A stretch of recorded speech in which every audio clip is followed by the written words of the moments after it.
Buenos días. Si te has decidido a estudiar para convertirte en hipnoterapeuta profesional, sigue con nosotros en este bonito proyecto de aprendizaje y estudio juntos. La hipnosis es una técnica potente que puedes utilizar y con la que podrás mejorar la calidad de vida de un gran número de tus futuros pacientes. Recuerda estudiar la descripción de este vídeo, donde podrás encontrar un enlace a clases de formación sobre hipnosis clínica gratuitas, con varios ebooks también gratuitos. Veamos una introducción a la psicología infantil. La psicopatología infantojuvenil, aunque ha tenido precedentes estelares, es relativamente reciente. Hay una larga lista de nombres que jalonan su desarrollo creciente y, en buena medida, proceden muchos de ellos del campo de la medicina. Rutter, Splitt, Kanner, entre otros. Pero es solo en los años 60 y sobre todo en los 70, importante los años 70, cuando se produce su florecimiento, ya que desde una perspectiva más psicológica, recuérdense nombres como Ollendick, Ross o Kathdin. Ciertamente, desde los primeros días de la psicología científica hubo un claro interés hacia los estudios de los problemas infantiles relacionados con el desarrollo y el retraso mental. Estos dos temas vinieron casi a monopolizar la atención de los investigadores. Con todo, en la psicología clínica, la anamnesis de los casos de pacientes adultos mostraba que en su mayor parte los problemas se iniciaban en la infancia, lo cual comenzó a subrayar la relevancia de los primeros años de la vida de la persona. Y a todo ello contribuyó grandemente la consolidación de la perspectiva psicoanalítica, al defender que era en la infancia cuando se iban a sentar las bases de los trastornos que cobrarían plena fuerza posteriormente. De hecho, es bien notorio que entre los primeros estudios de la psicopatología infantil se cuentan numerosos psicoanalistas. Sin embargo, el comienzo del estudio sistemático de este campo debe situarse en aquel nivel en que empiezan a dibujarse un cuadro conjunto y clasificatorio de todo el abanico de problemas. Con ello cobró la psicopatología infantil una consistencia científica, sistemática y organizada. Concretamente, en 1976, un comité de expertos de la Organización Mundial de la Salud revisó los conocimientos previos sobre salud mental y desarrollo psicosocial de la infancia y reconoció que hasta entonces se había prestado una escasa atención a los trastornos psíquicos de niños y adolescentes, a pesar de su prevalencia y severidad. Solo es a partir de 1980, con la publicación del DSM-3, cuando los trastornos infantiles aparecieron seriamente en escena. Como dato curioso, en el DSM-2 se listaban tan solo 8 posibles diagnósticos, frente a los 55 que ya se incluyen en el DSM-3. En las últimas décadas, numerosos clínicos e investigadores interesados en el estudio de los trastornos psicológicos de la infancia y la adolescencia han consolidado el modelo teórico, conocido como psicopatología evolutiva o psicopatología del desarrollo. Podemos citar aquí a Cichetti y Cohen, 1995. Las experiencias tempranas son importantes y el análisis de cómo han estructurado la organización de los sistemas biológicos y psicológicos resulta útil para comprender las diferencias interpersonales. En la manera de responder al riesgo y al estrés a lo largo del desarrollo, en un determinado momento, así como en el uso de recursos de protección. Los cambios significativos en el equilibrio entre los procesos de riesgo y de compensación se supone que tienen el poder de alterar la dirección de las trayectorias evolutivas. Rutter, 1992, se refirió a dichos cambios como puntos de inflexión en la historia personal. La perspectiva evolutiva de la psicopatología presupone que durante el desarrollo se van integrando más los sistemas cognitivo, afectivo, social y psicológico del niño y del adolescente, permitiendo así que diversos mecanismos de vulnerabilidad o de protección actúen de forma en el desarrollo de un trastorno. Sin embargo, como se desprende de la investigación epidemiológica, ello no significa que la intervención de factores vaya a producir el trastorno de la misma forma en dos individuos, sino que ambos pueden desarrollar idéntico trastorno mediante mecanismos diferentes. Este fenómeno, conocido en la teoría general de sistemas como equifinalidad. Del mismo modo, los mismos mecanismos de vulnerabilidad pueden dar lugar a diferentes tipos de trastornos en las dos personas, dependiendo de la dinámica de interacciones mutuas que se produzca en la historia del desarrollo personal, fenómeno de la multifinalidad.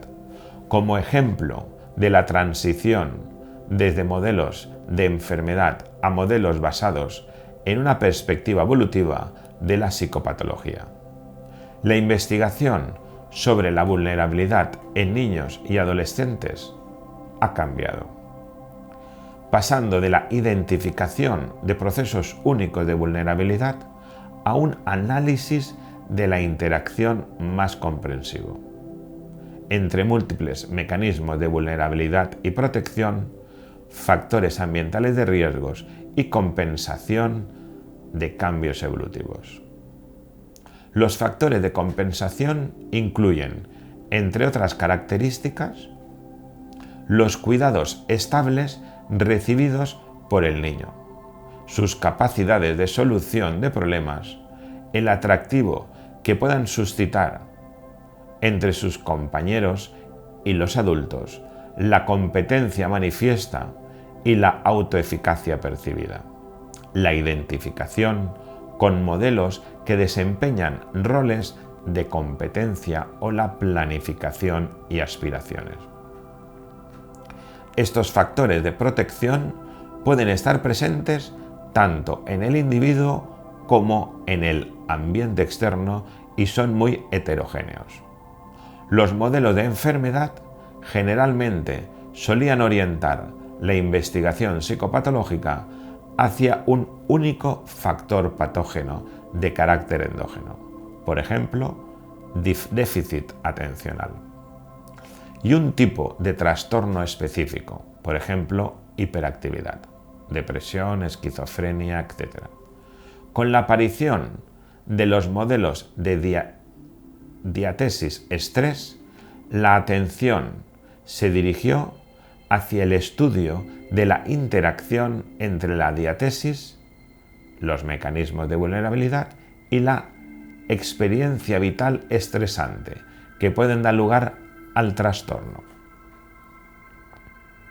El surgimiento de los modelos evolutivos de la psicopatología orientó el interés por esclarecer la compleja interacción entre las características del niño y su ambiente social, tratando de identificar los mecanismos de vulnerabilidad y de protección implicados en el derecho de cada trastorno específico. En la actualidad persiste más bien la tendencia a entender cuáles son los procesos y mecanismos de la vulnerabilidad, en vez de tratar de identificar un factor concreto de vulnerabilidad que correlaciona con un determinado trastorno. Veamos los precursores. En el siglo XVI, Ponce de León trató de educar a sordomudos. En el siglo XIX, estos conocimientos se enriquecieron con la aportación de Perrier, que se dedicó a la educación de los sentidos y sustituyó la palabra por la vista y el tacto. Pestalozzi fundó en Suiza un centro de educación pedagógica y utilizó el procedimiento intuitivo natural. Seguin fundó en Francia la primera escuela de reeducación para niños y público, tratamiento moral de los idiotas y de los niños abandonados. Las primeras colaboraciones eran médico-pedagógicas. Podemos decir que los precursores proceden o no de la medicina, lo que hacían eran sobre todo reeducación. Son sobre todo reeducadores, sobre todo de deficientes sensoriales y retrasados mentales. Seguin y Esquirol, educador y psiquiatra respectivamente, formaron el primer equipo médico-pedagógico. En el siglo XIX se funda un auténtico centro médico-pedagógico, pero estaba reservado solo para deficientes mentales. En 1898, Claparede introduce por primera vez en las enseñanzas públicas clases para la formación de niños retrasados, que reciben el nombre de clases de educación especial. Interesados principalmente hasta ahora inteligencia y deficiencia sensorial. En 1905, Binet y Simon publicaron en Francia el primer baremo de desarrollo intelectual. Y en el siglo XX es considerado como Key, el siglo del niño. Kanner nos habla de 4 décadas. 1. Se caracteriza por los trabajos psicométricos de Binet. También aparecen las tendencias dinámicas en psiquiatría como Freud. En esta década también destaca Bers por el valor que otorga a la higiene mental. Por último, los futuristas creen los primeros tribunales de menores. En el punto 2, apertura de los primeros centros de reeducación para delincuentes infantiles, surgiendo hogares para niños. Punto 3. Se fundan los primeros centros de orientación infantil dirigidas por médicos, sociólogos y asistentes sociales, los cuales trabajaban en equipo. Aquí la educación no se centra tanto ya en el simple retraso intelectual, sino que empieza a preocuparse por los cambios de conducta infantil. Se organizan las primeras agrupaciones de padres de alumnos. Ya no solo se preocupan por el niño, sino también por su marco familiar y escolar. Punto 4. Se establecen y se generalizan los métodos psicoterapéuticos y en esta década se utiliza especialmente la terapia de juego, basada en la teoría de Freud. En resumen, en los primeros años se estudian los problemas del niño y especialmente su instrucción escolar. En el segundo periodo se crearon organismos de tipo comunitario. En la tercera década se centra la atención en el marco escolar y familiar. y en la cuarta década se empieza a trabajar ya directamente con el niño. Actualmente atravesamos una etapa que se caracteriza por la aplicación de métodos de examen. Tratamientos basados no solo en conocimientos médicos, investigaciones bioquímicas y genéticas, psicológicos y psicoanalíticos clásicos, sino también en la observación directa y pluridimensional del niño. Tiene muchísima importancia la psicoterapia precoz, así como el estudio de los medios familiares y escolares del niño. Actualmente se utilizan diversas terapias, procedimientos reeducativos, enuresis por ejemplo, psicoterapia de inspiración pedagógica como disgrafias o discálculias, psicoterapia psicoanalítica, por ejemplo, a veces es necesario abandonar en el pasado y ahondar. También tratamientos logopédicos como las dislalias, importante la relajación, ahí las partes del cuerpo haremos tensión, distensión y el psicodrama analítico, dramatizar alguna escena. En 1937 se celebró en París el primer Congreso Internacional de Psiquiatría Infantil. Antes se había considerado como una ciencia menor, ya que estaba ocurrenciada por la psicopatología de adultos. Y se había visto que ambas disciplinas están íntimamente ligadas. Es difícil concebir un adulto sin conocer la dinámica de su evolución, su pasado.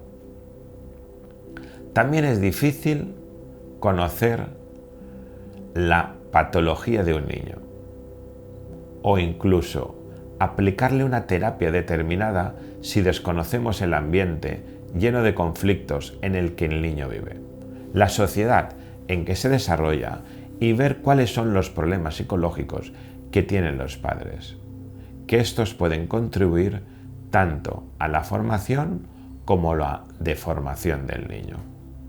La psicopatología genética se ocupa del desarrollo y sus perturbaciones, de conocer la génesis de las distintas funciones y su evolución en el tiempo, de valorar también las posibilidades del niño en cada etapa de su evolución y, por último, de comprender las fases cronológicas en función de las relaciones organismo-medio.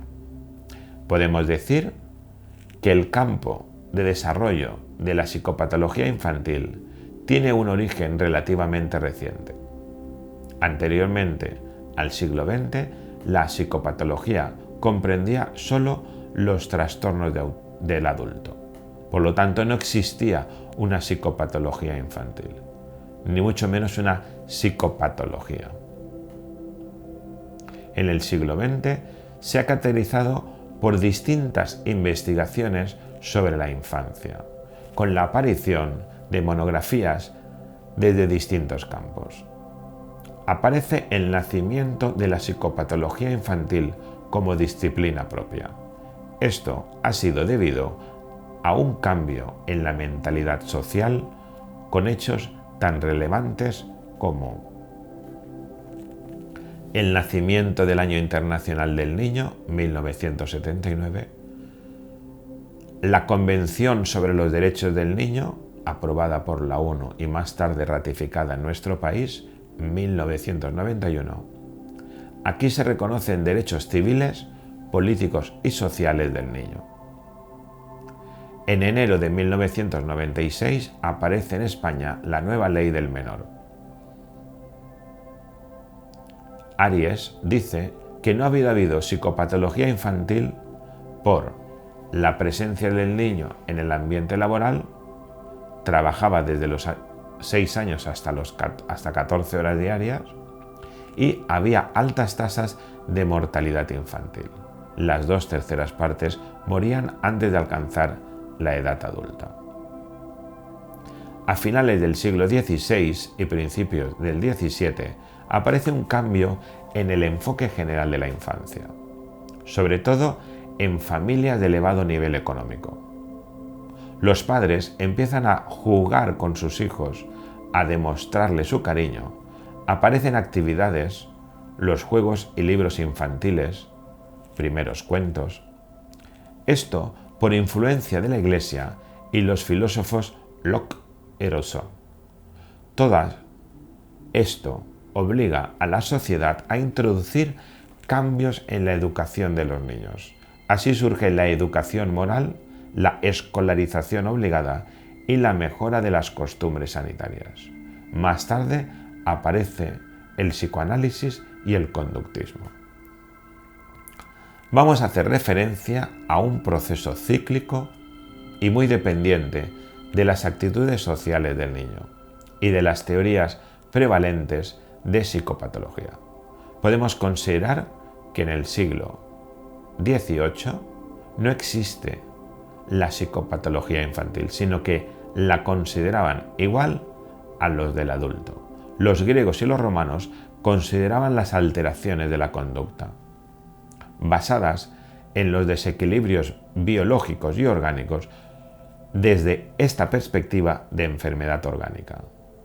Consideraban a los niños como poco importante y los trataban con desprecio. Estos niños eran incluso perseguidos y los padres los tiraban al río Tíbet. Los liberados y liberar a la sociedad. En otros casos, como la enuresis, llevaban brebajes, 1 gramo de enebro, ciprés y cerveza. Con la cristiandad surgió una actitud más compasiva, que pronto fue sustituida por la demonológica, niños poseídos. En el siglo XVII y XVIII, a pesar de la evolución, se vuelve al énfasis orgánico. A finales del siglo XIX y principios del XX se unieron varias tendencias para formar la trayectoria de la psicopatología infantil. Se identificaba y cuidaba a las personas con retraso. Aparecen las primeras pruebas de inteligencia. Se forman las escuelas teóricas psicoanalíticas y conductistas. Aparecen los primeros estudios y primeras investigaciones infantiles. Aparición de la clínica infantil. Todas estas líneas coinciden con la que en Estados Unidos se ha llamado movimiento orientado infantil. Este movimiento lo inició Hall, quien creó la batería Baby Biography, que consistía en pasar pruebas de niños, padres y maestros. Los datos eran recogidos en diferentes áreas sobre la normalidad, habilidades motoras, miedos, sueños y emociones. Al mismo tiempo, Whitmer establece la primera clínica psicológica para niños en Pensilvania, con un fuerte interés sobre la psicoeducación. El método usado era la estimulación sensorial temprana. Esta clínica tuvo mucho éxito y fue seguida por más clínicas. Su equipo estaba formado por un asistente social, que trataba a la familia, un psicólogo, se encargaba de evaluar al niño, y un director de psiquiatría, hacía el tratamiento. La orientación de este centro era psicoanalítica, por lo que se centra más en el autoconocimiento del niño más que en su adaptación. Después surge el conductismo y se comienza a tratar la adaptación del niño. Si estás interesado en seguir aprendiendo sobre la hipnosis clínica, visualiza nuestro siguiente vídeo. Marcos teóricos. Recuerda estudiar la descripción de este vídeo, donde podrás encontrar un enlace a clases de formación gratuita sobre hipnosis clínica, con varios ebooks también gratuitos. Si tienes dudas, hazla en la zona de comentarios. Sobre este tema y otros muchos hablaremos en el canal y en los vídeos que publicaremos. Así es que, si estás interesado, No te pierdas nuestros próximos vídeos. Muchas gracias.